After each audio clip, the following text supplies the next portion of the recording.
Hello बच्चों, आज हम लोग सीखेंगे केमिस्ट्री का एक बहुत ही इंपॉर्टेंट कॉन्सेप्ट जो कि होता है possible number of isomer find करना किसी भी एल्कीन का। देखो ये जो कॉन्सेप्ट है ये क्लास 10 के लिए भी इंपॉर्टेंट है, क्लास 11 और कॉम्पिटिटिव एग्जाम में भी इससे क्वेश्चन पूछे जाते हैं। तो इसलिए देखो ये कॉन्सेप्ट बोर्ड एग्जाम में भी आता है और कॉम्पिटिटिव एग्जाम में भी आता है। तो बोर्ड एग्जाम में इसको बनाने का जो तरीका होता है वो अलग होता है, वहाँ पे मुझे अच्छे से लिख के दिखाना पड़ता है। और अगर हम लोग कॉम्पिटिटिव एग्जाम में इस क्वेश्चन को सॉल्व कर रहे होते हैं तो वहाँ पे मुझे बस क्या करना होता है, आंसर मार्क करना होता है। तो इसलिए दोनों का जो पैटर्न अलग है, तो दोनों केस में इसको बनाने का तरीका भी क्या होता है, अलग अलग होता है। इसलिए आज इस वीडियो में मैं आपको डिटेल में भी बताऊंगा कैसे possible number of isomers find करते हैं, प्लस बीच में मैं आपको एक फार्मूला वाला अप्रोच भी बताऊंगा जिससे आप फार्मूला के हेल्प से कुछ possible number of isomer find कर सकते हो। और वीडियो के एंड में मैं आपको एक सुपर ट्रिक देने वाला हूं जिससे आप पॉसिबल नंबर ऑफ आइसोमर्स देख के ही बता दोगे इसका आंसर क्या होगा। चलिए स्टार्ट करते हैं। मैं श्रीधर मिश्रा आप सभी का स्वागत करता हूं हमारे YouTube channel brain booster Guwahati में।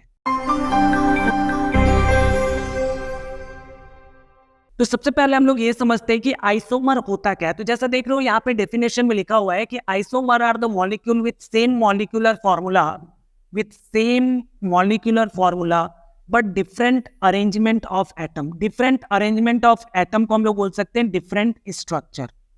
इसको आप इस तरीके से भी डिफाइन कर सकते हो कि मॉलिक्यूलर फॉर्मूला तो सेम रहेगा लेकिन इसका जो स्ट्रक्चर होगा ये क्या होगा, ये अलग होगा। तो सबसे पहले देखो यहाँ पे मुझे क्या चाहिए, डिफरेंट स्ट्रक्चर का यहाँ पे मुझे पता होना पड़ेगा, तभी तो मैं possible number of isomer draw कर सकता हूँ। तो सबसे पहले थोड़ा सा मैं आपको स्ट्रक्चर के बारे में बताऊंगा, उसके बाद हम लोग आइसोमर ड्रॉ करना सीखेंगे। तो देखो स्ट्रक्चर स्टार्ट करने के पहले हम लोग एक चीज और समझ लेते हैं। एज हम लोग यहाँ पे possible number of isomer alkane का फाइंड करने वाले हैं तो थोड़ा मैं आपको एल्केन के बारे में बता देता हूँ। देखो एल्केन क्या होता है, एल्केन एक टाइप का हाइड्रोकार्बन है। और हाइड्रोकार्बन बोलने का मतलब क्या होता है, हाइड्रोकार्बन में भी ये जो होता है वो सैचुरेटेड हाइड्रोकार्बन होता है। हाइड्रोकार्बन किसको बोलते हैं, ऐसे कंपाउंड जो केवल कार्बन और हाइड्रोजन के मिलकर बने होते हैं उसको हम लोग बोलते हैं हाइड्रोकार्बन। अभी देखो इसका जो जनरल फॉर्मूला होता है, इसका जनरल फॉर्मूला मतलब इस फैमिली को लिखने का जो जनरल फॉर्मूला होता है वो क्या होता है, CnH2n+2। मतलब क्या है कि यहाँ पे n क्या होता है, नंबर ऑफ कार्बन एटम है। यहाँ पे n क्या होता है, नंबर ऑफ कार्बन एटम। जैसे मान लो अगर मैं एक कार्बन का बात करूंगा तो अगर कार्बन एक होगा तो हाइड्रोजन क्या होगा। देखो जितना नंबर ऑफ कार्बन लिखना है, ये फॉर्मूला ऐसे याद रहता नहीं है, तो आप सिंपली ऐसे याद रखो कि जितना आप कार्बन एटम लोगे उसके डबल से 2 ज्यादा आपको हाइड्रोजन लेना है। जैसे अगर मैंने एक कार्बन लिया, एक कार्बन, तो एक का हाइड्रोजन मुझे कितना लेना होगा, देखो एक का डबल क्या होता है 2, उसमें क्या करेंगे 2 प्लस कर देंगे तो यहाँ पे क्या होगा 4। तो इसका मतलब देखो पहला मेंबर जो होता है वो क्या होता है, ये CH4 होता है। इसको हम लोग मीथेन बोलते हैं, भी फिर से मैं इसको डिस्कस करूंगा। जैसे मान लो अगर मैं 2 कार्बन वाला लेता हूँ C2, तो H कितना लेना होगा, इसका डबल करेंगे तो 4 आएगा और उसमें हम लोग क्या करेंगे 2 प्लस कर देंगे तो क्या हो गया 6। तो इस तरीके से ये एल्केन वाले फैमिली मेंबर्स को हम लोग इस तरीके से लिखते हैं। ठीक है, पहले आपको थोड़ा सा ये पता होना चाहिए। अभी हम लोग देखो थोड़ा स्ट्रक्चर लिखना मैं आपको बताता हूँ, साथ में थोड़ा बहुत हम लोग आइसोमर्स पे डिस्कस करते चलेंगे। देखो जैसा मैंने बोला कि इसका जो पहला मेंबर था वो क्या था, मीथेन, CH4। अभी देखो आपको एक चीज और पता होना चाहिए, पहले भी मैंने वीडियोस में डिस्कस किया है कि कार्बन जो होता है उसका वैलेंसी कितना होता है, उसका वैलेंसी होता है 4। मतलब वो मैक्सिमम 4 बॉन्ड बना सकता है। ठीक है, ये आपको माइंड में रखना है कि कार्बन मैक्सिमम 4 बॉन्ड बनाता है। तो जैसे हम लोग जब CH4 लिखते हैं तो देखो किसी भी स्ट्रक्चर को लिखने का 2-3 तरीका होता है। सबसे पहला तरीका ये होता है, जैसे CH4 एक कार्बन है, आपने कार्बन लिख लिया। अब यहाँ पे इस कार्बन का आपको क्या करना है, ये 4 वैलेंसी होता है और CH4 मतलब सारे में क्या लिखा हुआ है, हाइड्रोजन। तो ये हो गया CH4। इस तरीके से हम लोग लिख सकते हैं। अगर मैं इसके सेकंड मेंबर का बात करूँ, इसका नाम क्या होता है, मीथेन बोलते हैं। ए यानी क्या होता है, एल्केन है तो ए यानी लगता है और एक कार्बन के लिए हम लोग क्या वर्ड यूज करते हैं, मीथ। अगर मैं 2 कार्बन वाला बनाऊं, जैसे मान लो ये 2 कार्बन है, दोनों कार्बन के पास क्या होना पड़ेगा, ये 4 बॉन्ड होना पड़ेगा। ठीक है, और यहाँ पे क्या है, हाइड्रोजन। तो ये वाला क्या हो गया, देखो इसको हम लोग क्या लिखेंगे, ये इसमें कितने कार्बन हो गए, 2 कार्बन और 6 क्या हो गया, हाइड्रोजन हो गया। तो ये हो गया डिटेल, इसको हम लोग क्या बोलते हैं, इथेन बोलते हैं। अगर मैं 3 कार्बन वाला ड्रॉ करूं, 3 कार्बन, अभी देखो इस सभी कार्बन का क्या होता है, 4 वैलेंसी है। इसको मुझे इस तरीके से लिखना है। तो यहाँ पे क्या हो गया, H H H H और यहाँ पे भी क्या आ गया H। तो यहाँ पे देखो ये क्या हो गया, C3 और H कितना हो गया 8। तो इस तरीके से हम लोग डिटेल में एल्केन्स को इस तरीके से लिखते हैं। ये होता है डिटेल लिखने का तरीका। अभी देखो ये जो आपने स्ट्रक्चर लिखा है इसी को थोड़ा आप कंडेंस फॉर्म में कैसे लिख सकते हो, इसको आप कंडेंस फॉर्म में ऐसे लिख सकते हो, इसी सेम स्ट्रक्चर को हम लोग ऐसे लिख सकते हैं कि सी और इसके पास हाइड्रोजन कितना है 4, तो आप क्या लिखोगे इसको CH4। ये हो गया कि इसका कंडेंस फॉर्म। जैसे अगर इसको मुझे कंडेंस फॉर्म में लिखना है तो मैं क्या लिख सकता हूँ, इसको ऐसे लिख सकता हूँ, कार्बन इसके पास कितना हाइड्रोजन है CH3 और ये वाला जो कार्बन है इसके पास क्या है CH3। तो हम लोग इसको इस तरीके से लिख सकते हैं। जैसे इस प्रोपेन को अगर मुझे रिप्रेजेंट करना है तो प्रोपेन को मैं कैसे लिख सकता हूँ, तो आप ऐसे लिख सकते हो, देखो ये कार्बन के साथ कितने हाइड्रोजन लगे हैं CH3, ये वाले जो कार्बन है इसके पास कितने हाइड्रोजन लगे हैं CH2 मतलब 2 हाइड्रोजन, और इस कार्बन के पास 3, इसको हम लोग क्या लिख सकते हैं CH3। तो ये हो गया इसका कॉन्डेंस फॉर्म में लिखने का तरीका। ठीक है, इसका एक और लिखने का तरीका होता है जिसको हम लोग बॉन्ड लाइन स्ट्रक्चर बोलते हैं। उसमें बॉन्ड लाइन स्ट्रक्चर में हम लोग क्या करते हैं, कार्बन को डॉट से रिप्रेजेंट कराते हैं और हाइड्रोजन को उसके साथ नहीं लिखा जाता है। जैसे देखो अगर मीथेन को मुझे बॉन्ड लाइन स्ट्रक्चर में दिखाना होगा तो सिंपली एक कार्बन है तो हम इस तरीके से दिखा देंगे, ये हो गया कार्बन लिखा हुआ है मतलब क्या है ये मीथेन है। जैसे मान लो इथेन, इसमें कितने कार्बन है 2 कार्बन, इसको लिखना होगा तो 1 कार्बन 2 कार्बन, इसको हम लोग क्या करेंगे एक लाइन से जोड़ देंगे। तो ये क्या हो गया, यहाँ पे देखो इस स्ट्रक्चर में मैंने क्या किया है, यहाँ पे बस कार्बन को रिप्रेजेंट किया है और इसमें कार्बन को रिप्रेजेंट किया जाता है और साथ में हेट्रो एटम होते हैं, जैसे हेट्रो एटम में ऑक्सीजन नाइट्रोजन ये सब को रिप्रेजेंट करते हैं, लेकिन हाइड्रोजन को नहीं लिखा जाता है। ये आपको समझ लेना पड़ेगा। जैसे मान लो इस तरीके से अगर लिखा हुआ है तो आप एक बात समझ में आ रहा है आप लोग को कि ये जो कार्बन है इसका क्या होता है, इसका तो 4 वैलेंसी होता है, एक इस कार्बन के साथ लगा हुआ है, इसका मतलब यहाँ पे रिमेनिंग जो 3 होगा वो क्या है, वो हिडन है। और वहाँ पे अगर वो हिडन है तो कार्बन के अलावा क्या होता है, हाइड्रोजन होता है। कार्बन अगर किसी और के साथ बॉन्ड नहीं बना रहा है तो आप मान के चलो वो किसके साथ बना रहा होगा, हाइड्रोजन के साथ। मतलब यहाँ पे 3 हाइड्रोजन होगा, ये आपको मान के चलना पड़ेगा, मतलब ये आपको समझ लेना पड़ेगा। यहाँ पे भी क्या है, एक बॉन्ड कार्बन के साथ है तो 3 क्या है, हिडन है। तो ये हो गया इसका, सिंपली ये लाइन रिप्रेजेंट कर देंगे तो ये क्या होगा, बॉन्ड लाइन स्ट्रक्चर। जैसे मान लो मुझे 3 कार्बन का रिप्रेजेंट करना है तो 1 2 3 इसको जिगजैग पैटर्न में दिखाते ताकि लिखने में क्या होगा, सुविधा होगा। तो ये हो गया प्रोपेन को लिखने का तरीका। तो ये आपको समझ में आ रहा है बॉन्ड लाइन स्ट्रक्चर कैसे लिखते हैं। और एक मैं आपको दिखा देता हूँ, जैसे मान लो अगर मुझे ब्यूटेन को लिखना होगा 4 कार्बन वाला तो कैसे लिखेंगे, 1 2 3 4। तो यहाँ पे सिंपली हम लोग इसको कनेक्ट कर देंगे। ये क्या हो गया, ये हो गया 4 कार्बन वाला, क्या हो गया ब्यूटेन। 5 कार्बन वाले को अगर लिखना होगा तो 1 2 3 4 5 लो और सबको ज्वाइन कर। तो ये क्या हो गया 1 2 3 4 5 कार्बन का है तो इसको हम लोग क्या बोलेंगे, पेंटेन। तो ये होता है बॉन्ड लाइन स्ट्रक्चर ड्रॉ करने का तरीका। अभी देखो मॉलिक्यूलर फार्मूला, आपने एक चीज और पढ़ा है यहाँ पे कि आइसोमर किसको बोलते हैं, जिसका मॉलिक्यूलर फार्मूला सेम होता है, डिफरेंट स्ट्रक्चर होते हैं। अभी मॉलिक्यूलर फार्मूला हम लोग कैसे लिख सकते हैं, तो उसमें जैसे मान लो मीथेन में तो एक ही कार्बन है तो इसका जो ये स्ट्रक्चर इसको ही आप मॉलिक्यूलर फार्मूला बोल सकते हो। जैसे एक इथेन का, इथेन को देखो मैंने कैसे लिखा, CH3 इसी को अगर मुझे मॉलिक्यूलर फार्मूला लिखना होगा तो मैं क्या करूंगा, सिंपली देखूंगा इसमें कितने कार्बन है, 2 कार्बन है तो मैं क्या लिखूंगा C2, और कितने हाइड्रोजन है 6 तो क्या लिखोगे C6। तो ये हो गया इसका मॉलिक्यूलर फार्मूला। जैसे मान लो अगर मुझे इस प्रोपेन का अगर मॉलिक्यूलर फार्मूला लिखना है तो सिंपली मैं देखूंगा टोटल कितने कार्बन है 3 तो C3, और कितने हाइड्रोजन है 3 + 2 6 + 3 क्या हो गया, सॉरी 5 + 3 क्या हो गया 8। तो इसका मतलब इसका जो मॉलिक्यूलर फार्मूला हो गया वो क्या हो गया C3H8। तो आई थिंक आपको देखो अभी यहाँ तक आपने एक चीज समझ लिया कि जनरल फार्मूला क्या होता है, मॉलिक्यूलर फार्मूला कैसे लिखते हैं, एक साथ ही लिख देना मतलब, या फिर जनरल फार्मूला को ही जो है रिप्रेजेंट कर देना मॉलिक्यूलर फार्मूला कहलाता है। उसको हम लोग डिटेल में कैसे सारे बॉन्ड को दिखा के डिटेल स्ट्रक्चर में कैसे रिप्रेजेंट करते हैं, उसको कंडेंस फॉर्म में कैसे लिखा जा सकता है, बॉन्ड लाइन स्ट्रक्चर में कैसे लिखा जा सकता है, ये थिंग आई थिंक ये चीज आपको समझ में आ गया। तो चलिए अभी हम लोग पॉसिबल नंबर ऑफ आइसोमर को डिटेल में थोड़ा निकालना सीखते हैं। जैसे मान लो अगर मैं मीथेन का बात करूं, मीथेन मतलब एक कार्बन वाला, तो उसको एक कार्बन वाले को हम लोग किस तरीके से डिटेल में ऐसे लिख सकते हैं। तो अभी देखो इसमें जो कार्बन होता है वो क्या है, एक ही कार्बन है, इसका क्या होगा, कोई दूसरा पॉसिबल आइसोमर नहीं है, मतलब यही क्या होगा, एक ही पॉसिबल आइसोमर होगा। अगर हम लोग सेकंड वाला 2 कार्बन का अगर स्ट्रक्चर लेते हैं, जैसे मान लो ये 2 कार्बन वाला, थोड़ी देर पहले मैंने आप लोग को बताया इसके बारे में, तो इसमें भी अगर देखो देखा जाए तो यहाँ पे 2 कार्बन है। अभी हम लोग क्या करेंगे, अगर इधर से नंबरिंग करेंगे तो फर्स्ट कार्बन सेकंड कार्बन, या फिर अगर इधर से नंबरिंग करेंगे तो भी फर्स्ट कार्बन सेकंड कार्बन, मतलब इसका भी क्या है, कोई दूसरा पॉसिबल आइसोमर नहीं हो सकता है, दूसरा इस टाइप का स्ट्रक्चर आप नहीं ड्रॉ कर सकते हो। अगर मैं थर्ड वाले का बात करूँ, मतलब 3 कार्बन 1 2 3, तो यहाँ पे क्या है, ये इस तरीके से हाइड्रोजन है यहाँ पे। अभी अगर मैं इसका भी बात करूं तो यहाँ पे भी हम लोग क्या कर सकते हैं, इसमें भी कोई दूसरे टाइप का स्ट्रक्चर नहीं बना सकते। दूसरे टाइप का मतलब जहाँ पे ब्रांच वगैरह हो। तो इसलिए क्या होगा, ये तीनों का अगर हम लोग बात करेंगे तो तीनों के लिए अगर पॉसिबल नंबर ऑफ आइसोमर बोलेगा तो वो एक ही होगा। नंबर ऑफ आइसोमर का अगर हम लोग बात करेंगे तो ये तीनों के लिए कितना पॉसिबल है, एक ही पॉसिबल है। अभी देखो इसके बाद वाले में मैं क्या करूंगा, बॉन्ड लाइन स्ट्रक्चर से बताऊंगा ताकि आपको ज्यादा इजीली समझ में आए। अभी हम लोग देखो ब्यूटेन का बात करते हैं। ब्यूटेन, तो ब्यूटेन में आपको पता है कितने कार्बन होंगे, 4 कार्बन होंगे। 4 कार्बन वाले को हम लोग कैसे रिप्रेजेंट करते हैं, 1 2 3 4। अभी देखो इसका पॉसिबल स्ट्रक्चर ड्रॉ करने का क्या तरीका होता है कि आप क्या करोगे, पहले ये कितने कार्बन का है, ये अभी 4 कार्बन का है। इसका जो पेरेंट चेन है वो क्या है, 4 कार्बन का है। अभी क्या करना है आपको, इसका पेरेंट चेन का एक कार्बन कम करना है और उसको क्या करना है, ब्रांच में लगाने का ट्राई करना है। जैसे मान लो अगर मैं किसी को ऐसे लिख सकता हूँ, 3 कार्बन का बनाता हूँ, 1 2 3।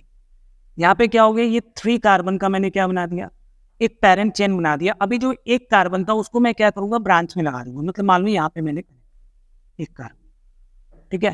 तो अभी देखो ये क्या हो गया, एक अलग टाइप का स्ट्रक्चर हो गया। अलग टाइप का स्ट्रक्चर बोलने का मतलब, अभी आप IUPAC नेम सीखोगे तो इसका जो अगर IUPAC नेम करेंगे तो क्या होगा, ये अलग होगा। इसका IUPAC नेम क्या होगा, अलग होगा। ये ब्यूटेन होगा और इसमें क्या होगा, मेन आपने 3 चेन का क्या लिया है, 3 का मेन पेरेंट चेन लिया है, तो इसका जो नाम होगा वो क्या होगा, वो प्रोपेन होगा। मतलब एक्चुअली में क्या होगा, 2 मिथाइल प्रोपेन होगा। मैं उतना डिटेल में नहीं जा रहा हूँ। तो इस तरीके से हम लोग 2 स्ट्रक्चर ड्रॉ कर सकते हैं, किसका, ब्यूटेन का। इस तरीके से आप ड्रॉ करोगे। और एक देखो, एक और पेंटेन का दिखाते हैं। जैसे मान लो पेंटेन का अगर हम लोग बात करें तो पेंटेन में कितना पॉसिबल होगा, तो ब्यूटेन में देखो टोटल कितना पॉसिबल हुआ। तो यहां से हमने देखा कि पॉसिबल आइसोमर का अगर हम लोग बात करेंगे तो पॉसिबल आइसोमर्स जो होंगे कितने होंगे, ब्यूटेन के केस में 2 है। अभी हम लोग थोड़ा सा पेंटेन का देखते हैं। पेंटेन का मतलब 5 कार्बन, 1 2 3 4 एंड 5। ये जो मैंने चेन लिया है, इसमें कितना कार्बन का पेरेंट चेन लिया है, 5 कार्बन। तो ये हो गया एक स्ट्रक्चर। अभी मुझे करना क्या है कि पेरेंट चेन वाले का क्या करना है, कार्बन को पहले एक कम करना है, उसके बाद ब्रांचिंग लगाने का ट्राई करना है। मान लो इसका 5 कार्बन का चेन था, अभी हम लोग एक कम करेंगे तो 1 2 3 एंड यहाँ पे क्या हो गया, 4। मतलब मैंने मेन चेन कितने का ले लिया, 4 का ले लिया। अभी मैं क्या करूंगा, एक कार्बन का मैं यहाँ पे क्या लगाने वाला हूँ, ब्रांच लगाने वाला हूँ। तो ये जो एक एक्स्ट्रा कार्बन था उसको सबसे मैंने क्या किया, मैंने यहाँ पे एक ब्रांच लगाया। तो ये एक कार्बन का ब्रांच हो गया। तो अभी देखो ये एक स्ट्रक्चर पॉसिबल हो गया। अभी देखो अब इसको अगर मैं यहाँ पे लगा दूंगा तो भी क्या होगा, सेम ही बात होगा। क्योंकि देखो इसको अगर हम लोग काउंट करेंगे तो 1 2 नंबर पे आएगा और अभी इधर से काउंटिंग करने पे ये 3 आ रहा है। लेकिन जब आप इसको यहाँ पे लगा दोगे इधर से काउंटिंग करने पे क्या आएगा, 1 नंबर पे आएगा और इधर से क्या होगा, 3 पे ही आएगा। मतलब क्या होगा, इसको अगर आप यहाँ पे लगाते हो तो वो क्या रिप्रेजेंट करेगा, सेम ही स्ट्रक्चर को रिप्रेजेंट करेगा। इसलिए वो हम लोग नहीं बनाएंगे। अभी हम लोग क्या करते हैं, यहाँ पे देखो 4 कार्बन वाले से क्या हो गया, एक ही स्ट्रक्चर पॉसिबल हुआ। अभी हम लोग क्या करेंगे, और एक कम करते हैं। जैसे मान लो मैंने और एक कम कर दिया, कार्बन कितना ले लिया मैंने इसमें, 3 कार्बन का पेरेंट चेन ले लिया। अभी मुझे 2 कार्बन को ब्रांच लगाना है। देखो अगर मैं यहाँ पे ब्रांच लगाऊंगा तो क्या होगा, ये 1 2 3 4 कार्बन का हो जाएगा। तो आपको यहाँ पे क्या करना है, 2 ब्रांच लगाना है, एक ब्रांच यहाँ पे और एक ब्रांच। तो ये क्या हो गया, एक और स्ट्रक्चर हो गया जिसमें कार्बन का नंबर क्या है, 3 और इसमें क्या है, 2 ब्रांच। तो टोटल इसका अगर मैं आइसोमर का बात करूं, इसके अलावा देखो आप इससे कम नहीं कर सकते। 2 कार्बन का आप लेके 3 ब्रांच नहीं लगा पाओगे। तो इसलिए क्या होगा, इसमें जो पॉसिबल नंबर ऑफ आइसोमर होगा वो कितना हो गया, पॉसिबल नंबर ऑफ आइसोमर ये कितना आ गया, तो ये आ गया 3। और एक स्ट्रक्चर को मैं डिटेल में बताऊंगा, उसके बाद मैं आपको एक फॉर्मूला अप्रोच बताऊंगा और फॉर्मूला के बाद हम लोग सीखेंगे एक सुपर शॉर्टकट। तो चलिए अब हम लोग सीखते हैं हेक्सेन का। तो हेक्सेन जो होता है वो क्या हो गया, हेक्सेन मतलब इसमें कितने कार्बन होंगे, 6 कार्बन होंगे। तो पहले 6 कार्बन ले लेते हैं, 1 2 3 4 5 एंड 6 कार्बन। यहाँ पे क्या है, ये 6 कार्बन वाला है, 6 कार्बन पेरेंट चेन वाला एक स्ट्रक्चर हो गया। अभी मुझे क्या करना है, एक कार्बन कम करना है। तो मैं 1 2 3 4 और 5, मैंने 5 कार्बन का क्या कर दिया, 5 कार्बन का एक पेरेंट चेन बनाया। अभी एक जो कार्बन है उसको हम लोग क्या करेंगे, मैं ब्रांच में लगाऊंगा। तो एक कार्बन को मान लो मैंने यहाँ पे ब्रांच लगा, ये वाले पोजीशन। तो ये एक पॉसिबिलिटीज है, ठीक है। अभी देखो यहाँ पे इसको अगर काउंट करोगे तो सेकंड नंबर पोजीशन पे, मतलब इसके पास और एक पोजीशन है, तो इसी 5 कार्बन वाले से ही मैं और एक स्ट्रक्चर बना सकता हूँ। और वो स्ट्रक्चर कैसा होगा, तो ये हो गया 1 2 3 4 5। अभी देखो ये 2 नंबर पोजीशन की जगह पे मैं ब्रांच को कहाँ पे लगा दूंगा, 3 नंबर। ये तो ये एक स्ट्रक्चर हो गया इसका। अभी देखो इसको आप यहाँ पे नहीं लगा सकते हो, क्योंकि ये वाला जो स्ट्रक्चर होगा क्या होगा, इधर से काउंटिंग करने पे क्या होगा, वो सेम पोजीशन मतलब 2 पे ही आ जाएगा, मतलब वो स्ट्रक्चर इसके ही सिमिलर हो जाएगा। तो इसका मतलब क्या है कि 5 कार्बन वाले से आप क्या देख रहे हो कि आप 2 स्ट्रक्चर बना सकते हो। अभी आपको क्या करना है, और एक कार्बन को कम करना है पेरेंट चेन से, और एक कार्बन को कम करते हैं। जैसे मान लो यहाँ पे मैंने क्या ले लिया, 4 कार्बन, 1 2 3 एंड 4। अभी मुझे 2 कार्बन का क्या करना है, ब्रांच लगाना है। इससे हम लोग क्या कर सकते हैं, एक कार्बन का ब्रांच मैंने यहाँ पे लगा दिया और एक कार्बन का ब्रांच मैंने यहाँ पे लगा दिया। तो ये एक स्ट्रक्चर हो सकता है, क्योंकि देखो 4 क्या हो गया, पेरेंट चेन हो गया और यहाँ पे 2 ब्रांच हो गया। तो ये 4 कार्बन वाले से क्या हो गया, ये एक स्ट्रक्चर पॉसिबल है। अभी हम लोग और एक स्ट्रक्चर बना सकते हैं, कैसे बना सकते हैं, तो ये 4 कार्बन वाला ही रहेगा, एक ही जगह पे मैं क्या करूंगा, दोनों ब्रांच को लगा दूंगा। तो ये पॉसिबिलिटीज है, तो इसको भी लिख लेते हैं। जैसे मान लो यहाँ पे क्या हो गया, मैं यहाँ पे ड्रॉ कर दे रहा हूँ।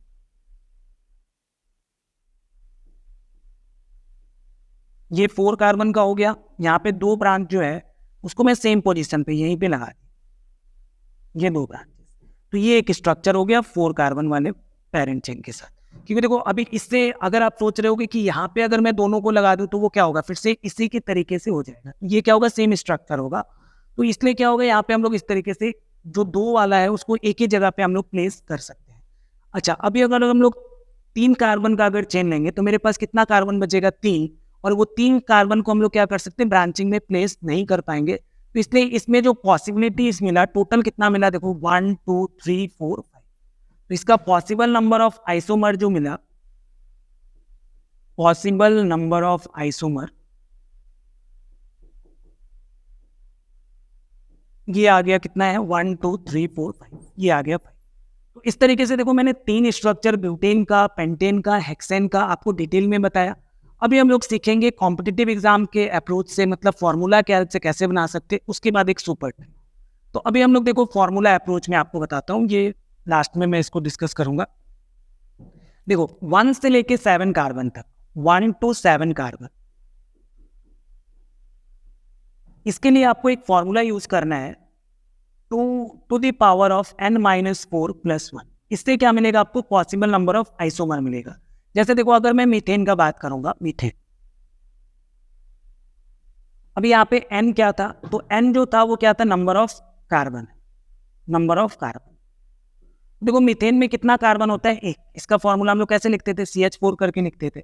यहाँ पे अगर n का वैल्यू 1 पुट करोगे तो 2 to the power of n-1 plus क्या आएगा, 1।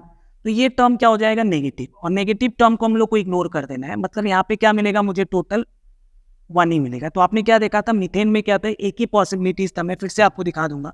जैसे अगर हम लोग इथेन लिखते हैं, इथेन, तो इथेन में क्या हो गया, C2H6, ठीक है। तो यहाँ पे 2 कार्बन है, तो अगर मैं इस फॉर्मूला के हेल्प से निकालूं तो 2 to the power of 2 - 4 + 1, तो फिर से ये टर्म नेगेटिव आ जाएगा, इग्नोर करेंगे, यहाँ पे भी क्या मिलेगा, 1।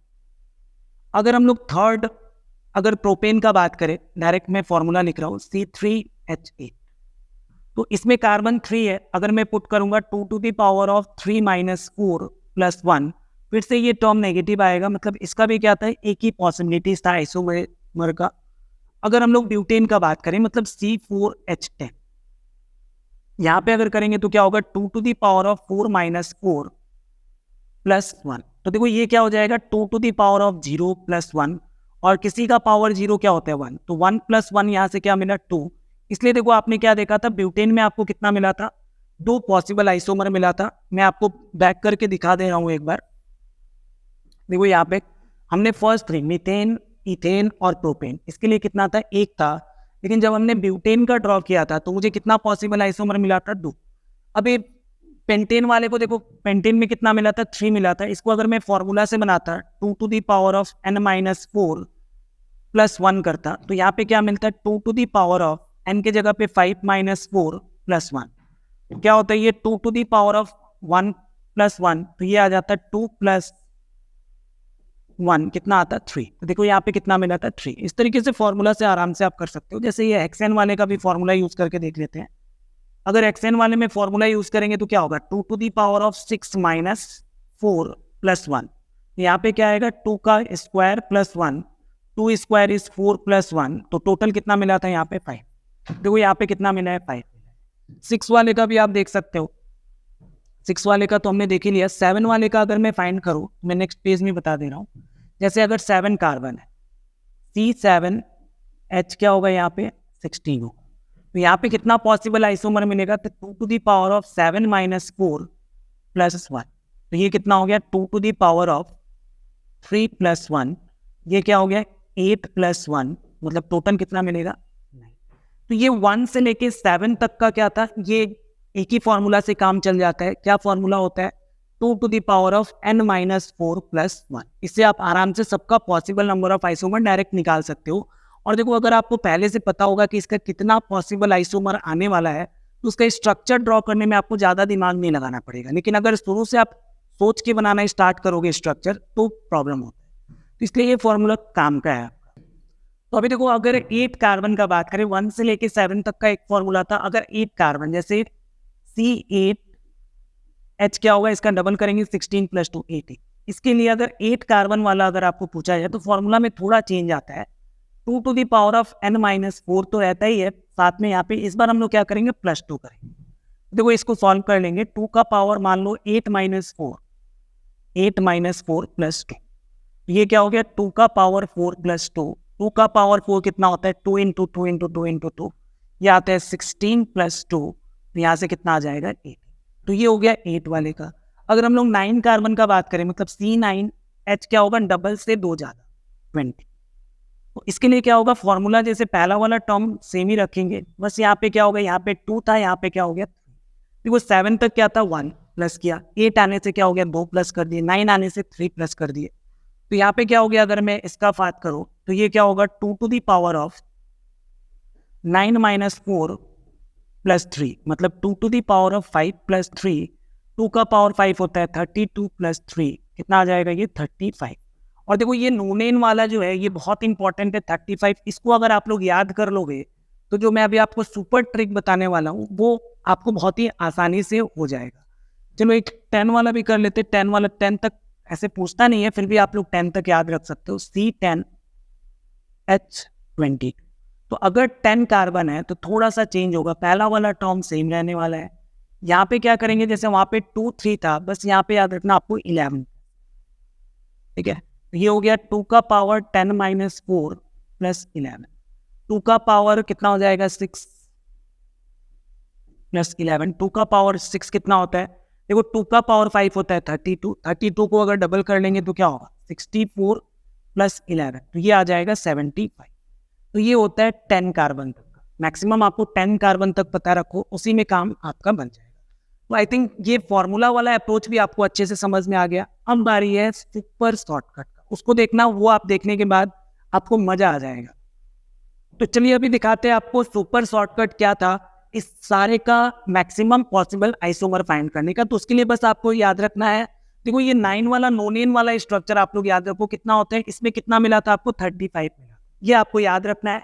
अभी देखो मुझे बस एक अप्रोच फॉलो करना है कि अगर ये वाला नंबर क्या है, अगर ऑड है तो हम लोग उसके पीछे वाला कैसे कैलकुलेट करेंगे। अगर ऑड होगा तो क्या करेंगे +1 करके हाफ करना है, और अगर इवन नंबर मिलेगा तो उसको आप डायरेक्ट हाफ कर देना। जैसे मान लो ये नोनेन का अगर मुझे याद है कि कितना होता है 35 होता है। अभी ये क्या है ऑड है या इवन है, ये ऑड नंबर है, मतलब क्या है इसके पहले वाला निकालने के लिए, ऑक्टेन का निकालने के लिए मैं क्या करूंगा इसमें +1 करूंगा। 35 + 1 कितना होता है 36, और 36 का हाफ कर दूंगा। 36 का हाफ क्या होता है 18। तो इसका मतलब देखो ऑक्टेन वाले का कितना मिलेगा आपको 18 मिलेगा। अभी देखो ये हेप्टेन वाले का मुझे फाइंड करना है, तो ये मुझे क्या मिल गया 18 क्या मिला, ये मुझे मिला इवन नंबर। तो अगर इवन नंबर है तो आप डायरेक्ट हाफ करोगे, मतलब 18 का हाफ क्या होगा 9, इसका आपको क्या मिलेगा 9 मिलेगा। अभी मुझे हेक्सेन का फाइंड करना है, तो हेक्सेन वाले में हम लोग क्या देख रहे हैं, ये 9 क्या मिला मुझे ऑड मिला, तो इसमें +1 करके हाफ करेंगे। तो 9 में 1 ऐड कर देंगे तो कितना आ जाएगा 10, और 10 का हाफ क्या होता है 5। इसका मतलब हेक्सेन का पॉसिबल आइसोमर कितना मिला था आपको 5 मिला था। हमने डिटेल में भी देखा था, फॉर्मूला से भी देखा था, अभी ये शॉर्टकट से। अभी देखो ये पेंटेन का अगर बात करेंगे 5 क्या होता है, ऑड नंबर होता है, तो इसमें +1 करो, 5 + 1 क्या हो गया 6, और उसका हाफ करेंगे क्या हो गया 3। तो यहाँ पे क्या मिलेगा मुझे 3 पॉसिबल आइसोमर पेंटेन का मिलता है। अगर हम ब्यूटेन का बात करें तो देखो उसके पेंटेन वाला क्या मिला था 3 मिला था, उसमें क्या करेंगे +1 करेंगे क्योंकि ऑड नंबर है, तो 3 + 1 क्या होता है 4, 4 का हाफ करने से क्या आता है 2 आता है। तो ये क्या मिल गया मुझे, ब्यूटेन में आपको कितना मिला था 2। अभी देखो ये इवन नंबर मिला तो डायरेक्ट हाफ करेंगे, 2 का हाफ क्या होता है 1, तो प्रोपेन का क्या मिला था 1 ही मिला था। इथेन वाले का क्या, देखो ये ऑड नंबर है, +1 करो, 1 + 1 2, 2 का हाफ करने से क्या आता है 1 आता है। और मीथेन वाले में भी क्या होगा, इसके बाद वाला क्या था 1, तो 1 का हाफ करने से क्या होता है, सॉरी 1 में 1 प्लस कर देंगे क्या हो गया 2, 2 का हाफ कर देंगे क्या आएगा 1। तो इस तरीके से हम लोग ये सुपर शॉर्टकट के हेल्प से डायरेक्ट हम लोग पॉसिबल आइसोमर्स निकाल सकते हैं। और बिलीव करो ये कॉम्पिटिटिव एग्जाम में बहुत हेल्प करता है आपके मार्क्स को बूस्ट अप करने में, क्योंकि वहाँ पे उतना टाइम नहीं होगा कि आप सारा पॉसिबल आइसोमर ड्रॉ करके आप कैलकुलेट करो। और फॉर्मूला से भी क्या होता है ये आसान होता है, बस आपको 9 वाले का याद रखना है और बस उससे एक पीछे करके जाना है। और आपको देखना है कि अगर ऑड है तो +1 करके हाफ करना है, और अगर इवन है तो डायरेक्ट आप क्या करोगे हाफ कर दोगे। तो आई थिंक ये possible number of isomer calculate करना अभी आपको बॉदर नहीं करने वाला है, चाहे आप उसको डिटेल में स्ट्रक्चर ड्रॉ कर रहे होगे या फिर आप डायरेक्ट फॉर्मूला या फिर ये शॉर्टकट के हेल्प से उसका नंबर कैलकुलेट कर रहे होगे। फिर भी अगर आपको कुछ डाउट है तो आप उसको कमेंट कीजिए, मैं आपका डाउट जरूर क्लियर कर दूंगा। और अगर आपको वीडियो पसंद आ रहा है तो वीडियो को लाइक करें, हमारे चैनल को सब्सक्राइब कर लें, और आप हमारे फेसबुक, इंस्टा और व्हाट्सएप के थ्रू भी जुड़ सकते हो। लिंक डिस्क्रिप्शन में दिया हुआ है, जहाँ पे हम लोग रेगुलर बेसिस पे क्वेश्चंस पोस्ट करते हैं आपके प्रैक्टिस के लिए। डेली बेसिस पे आपका प्रैक्टिस होगा, जिससे आपका प्रिपरेशन और भी अच्छा हो जाएगा। तब तक के लिए पढ़ते रहिए, और finally thank you very much.